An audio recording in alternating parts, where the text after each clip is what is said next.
शांति ओम दीदी जी। शांति। आपका communication skills में तहे दिल से हम स्वागत करते हैं। आज हम जानना चाहेंगे, दुनिया में हर लोग इस टॉपिक्स पर बात कर रहे हैं, कम्युनिकेशन स्किल्स क्या होता है और ये हमारे जीवन में कैसे फ़ायदेमंद होता है। तो आज हम इसके बारे में जानेंगे। तो दीदी जी, सबसे पहला क्वेश्चन आपसे ही शुरुआत करते हैं आज के ये दिन से कि कम्युनिकेशन स्किल्स क्या है। नाम से ही पता चलता है कम्युनिकेट, अर्थात हम अपनी बात दूसरों तक हम कैसे रख पाए। हर व्यक्ति का सोचने का अपने अपने दृष्टिकोण होता है, लेकिन हम अपने भाव उन व्यक्ति के पास कैसे रखें ताकि मेरी मनोवृत्ति को वो समझ पाए, क्योंकि मेरे थिंकिंग में क्या चल रहा है वो तो उनको नहीं पता है। और हम कैसे बयान करते उस चीज़ को, कैसे एक्सप्रेस कर रहे हैं, वो व्यक्ति वही समझ पाता है। कोई कम बोल के भी अपना स्किल्स, कम्युनिकेशन स्किल्स अच्छा बना लेता है, क्योंकि जरूरी नहीं होता हर चीज़ को शब्द से लंबा करके उन चीज़ को कम्युनिकेट करें, ऐसा भी जरूरी नहीं होता है। अगर सब कुछ हमारा ठीक ठाक है तो कम शब्द में भी बोल के उस चीज़ को हम एक्सप्रेस कर पाते हैं। जैसे कि हमारा बॉडी लैंग्वेज भी बताएगा, हमारा चलन भी बताता है कि हम क्या सोच रहे हैं और क्या हमें इस चीज़ किसी को क्या हम बताना चाह रहे हैं। हमारे नैनों की भाषा भी बताता है, हमारे चेहरे की स्माइलिंग भी बताता है, और हमें सुनने की चीज़ों को भी बताता है, एक्शन, हमारी थिंकिंग, इमोशंस और एक्शंस और बॉडी लैंग्वेज। ये चार चीज़ हमें एक्सप्रेस करता है कि हम कैसे दूसरों को क्या बताना चाह रहे हैं। जैसे मान लो कोई व्यक्ति कोई चीज़ किससे बता रहा है, कोई पूछ रहा है कि ये चीज़ काम होगा या नहीं होगा, तो कोई इशारे से कहता है यस, ये बॉडी लैंग्वेज है। कोई मुख से शब्द बोलता है कि हाँ यस, कोई आँख से भी इशारा करता है। शब्द तो वही, आंसर तो वही है, लेकिन इसको प्रदर्शन कैसे किया?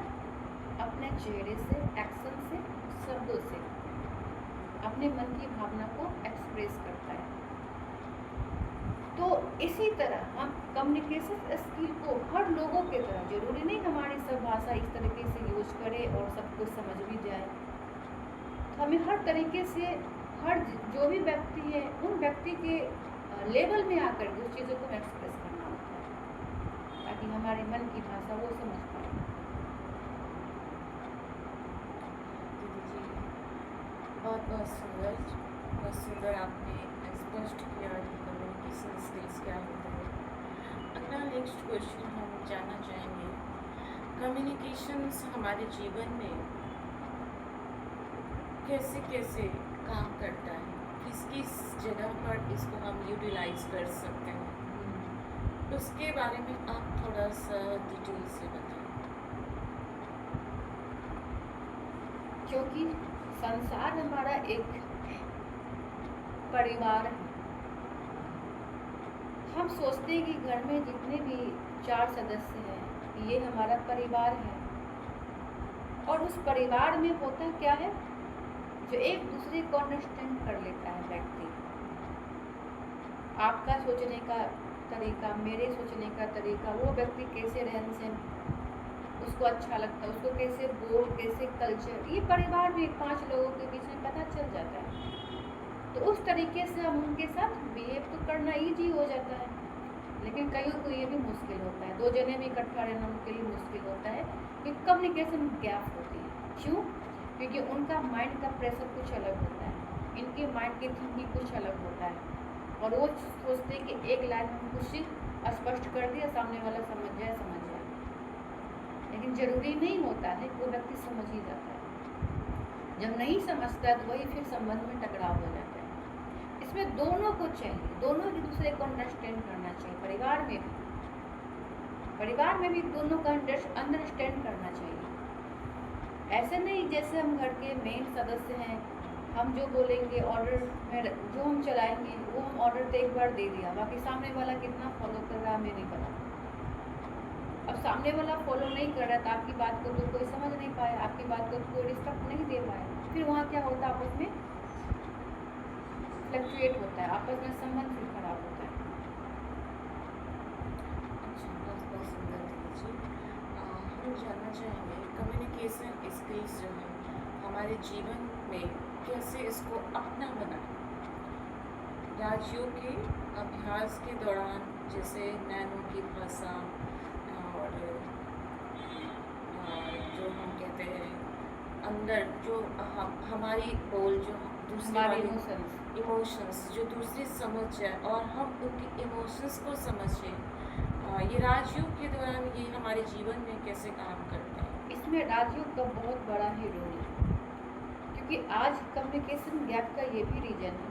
हम सिर्फ काम अपना निकालने के लिए किसी को हम कुछ कह के निकल जाते हैं, लेकिन सामने वाला अगर नहीं समझ पाता है फिर उनको लगता है दोबारा मैं क्यों रिपीट करूँ, आपको जो एक बार तो बता दिया था, आप क्यों नहीं समझ के ये चीज़ फॉलो किया। लेकिन राजयोग में ये हेल्प करता है कि वो व्यक्ति के पास इतनी ही क्षमता है वो चीज़ों को कैच करने के लिए, उनकी मन की स्थिति को समझते हुए हमें उन बातों को एक क्षमा भाव क्रिएट हो जाता है, उस बात को ख़त्म करने की पावर आ जाती है राजयोग मेडिटेशन से। क्योंकि राजयोग मेडिटेशन में क्या होता है, अपने मन को पहले हम कंट्रोल करते हैं।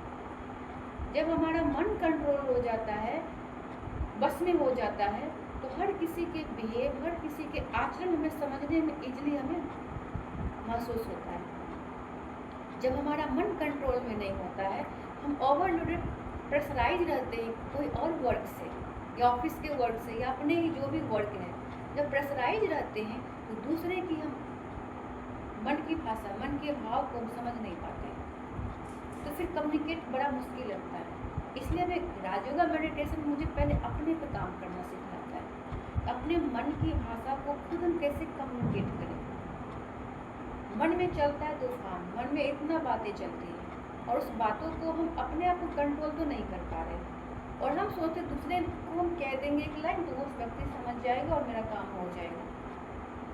लेकिन उसके लिए पहले अपने मन के विचारों को हमें कंट्रोल करना होगा, ये मेडिटेशन से ही होता है।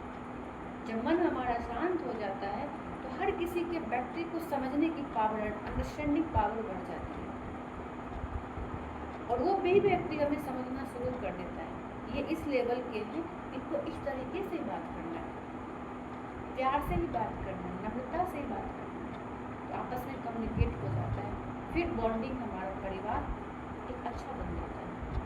बहुत सुंदर दीदी जी। लेकिन हम जानना चाहेंगे पूरी दिन भर में जो हम वर्क प्लेस पर होते हैं, ऑफिस जैसे जो यंग होते हैं, जो पूरे दिन भर में जो 9 घंटे 10 घंटे 12 घंटे जो वर्क लाइफ में अपने ऑफिस के कार्य में बिजी रहते हैं, और भी जो स्कूल पेरेंट्स के होते हैं, बच्चे भी अपनी लाइफ में बिजी रहते हैं, और भी जैसे कि और भी प्लेसेस हैं कॉलेज में जो और Public टीचर्स sectors.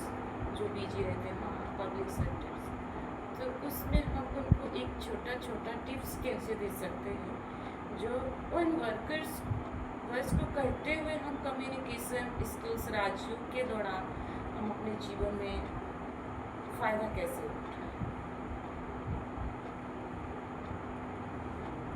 उन संबंधों के बीच में, उन फील्डों के बीच में रहते हुए अपने आप संकल्पों को पॉज करना पड़ेगा। पॉज मीन्स अपने संकल्पों को 1 मिनट के लिए अपने मन को शांत करके अपने विचारों को चेक करना पड़ेगा। हमारे विचार किस लेवल का चल रहा है, एग्रेसिव वाला विचार चल रहे हैं या पॉजिटिवली विचार चल रहे हैं, नेगेटिव चल रहे हैं या नेसेसरी चल रहे हैं। जब अपने विचारों को चेक करते हैं और उस विचारों को चेक करते हुए हम नेगेटिव और हिंसात्मक विचारों को खत्म करके एक पॉजिटिव विचार मन में लाते हैं कि आई एम अ पीसफुल, मुझे शांत रहना है।